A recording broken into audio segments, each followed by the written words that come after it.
جناب اسپیکر، اب میں public sector development programme PSDP کی طرف جاؤں گا۔ وفاقی ترقیاتی پروگرام PSDP ملکی اور بیرونی ملک مالی وسائل کو متحرک کرنے کا ایک اہم ذریعہ ہے، جس کا مقصد معیشت کے مختلف شعبوں میں ترقی کو فروغ دینا ہے۔ میں ایوان کے سامنے اس کی تفصیلات رکھنا چاہتا ہوں۔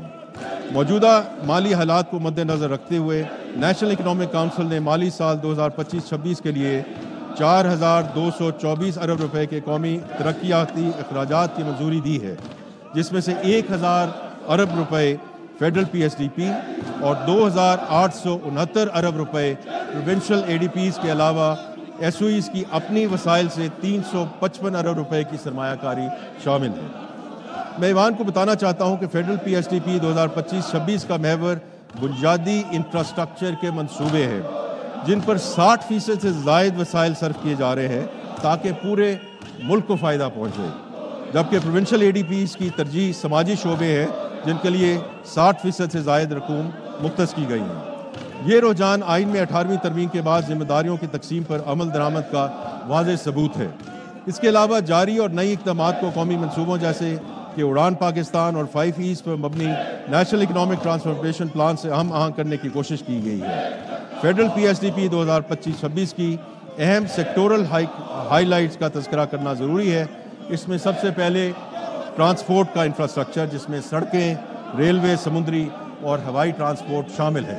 جناب اسپیکر، ٹرانسپورٹ انفراسٹرکچر معیشت کی ترقی اور خوشحالی کے لیے ایک کلیدی محرک کے طور پر 5 E's فریم ورک کے تحت نمایاں شعبے میں سے ایک ہے تاکہ اڑان پاکستان اور SDGs کے اہداف حاصل کیے جا سکیں۔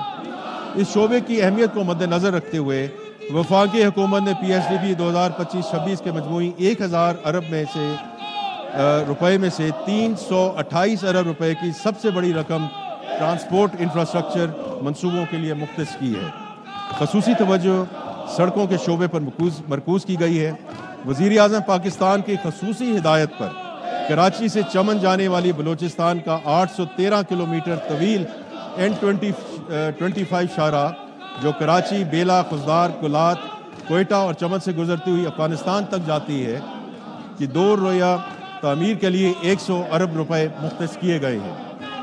شمال جنوب موٹر وے نیٹ ورک کی تکمیل اور کنیکٹیویٹی کی غرض سے 6 روز سکھر حیدرآباد موٹر وے کی تعمیر کے لیے 15 ارب روپے رکھے گئے ہیں۔